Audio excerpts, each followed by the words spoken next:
Tout ce qui descend, déjà, il faut l'enlever. Tout ce qui est en dessous, il n'y a même pas à se poser la question. Tout ce qui est en dessous, ça n'a pas assez de lumière, pas assez de sève, ça ne peut pas faire des beaux fruits. En gros, pourquoi on taille? C'est pour avoir des fruits. Un arbre, il n'a pas besoin de la main de l'homme pour se développer, pour fructifier. Mais si on veut des beaux fruits sains, il faut absolument qu'il y ait de l'air et de la lumière. Le principe est simple, certes, mais pour ce qui est de la pratique, en revanche, les avis sont beaucoup plus partagés.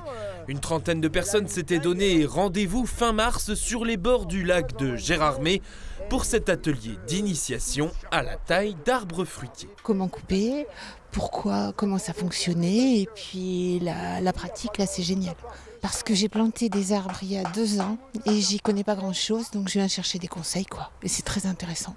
Je coupais pas, parce que ça fait 2 ans et demi que je suis là où je suis, où j'ai acheté, donc du coup j'ai planté pour l'instant, et les anciens je les ai pas coupés. On me disait ouais ils sont vieux, ils sont pas bons, il faut les retirer, et moi j'ai pas voulu. C'est pour ça que j'ai dit je viens à une formation, et là c'était bien pour la formation pour la journée entière, quoi. On s'aperçoit qu'on ne sait pas le faire et on n'ose pas couper en fait.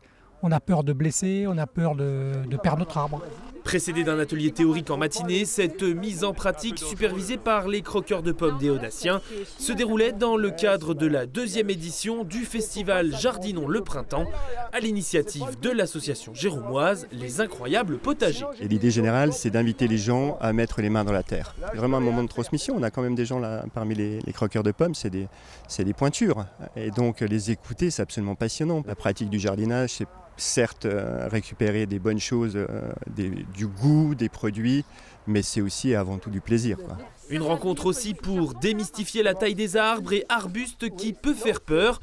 Voici donc 5 conseils à retenir pour débuter dans le domaine. On taille tout ce qui monte, tout ce qui rentre à l'intérieur de l'arbre, qui va obstruer la lumière et l'air, tout ce qui descend, qui est plus trop irrigué par la sève, tout ce qui se croise, parce que quand ça se croise, ça se concurrence, c'est un peu la forêt vierge dans l'arbre, et puis bien sûr tout ce qui est mort. A noter que depuis 2018, le conseil départemental propose une subvention aux particuliers pour l'achat d'arbres fruitiers. Il sera également possible d'en acquérir à moindre frais lors du troc de plantes qui aura lieu dans la Perle des Vosges le 3 mai prochain. Avis aux amateurs, maintenant vous n'avez plus aucune excuse.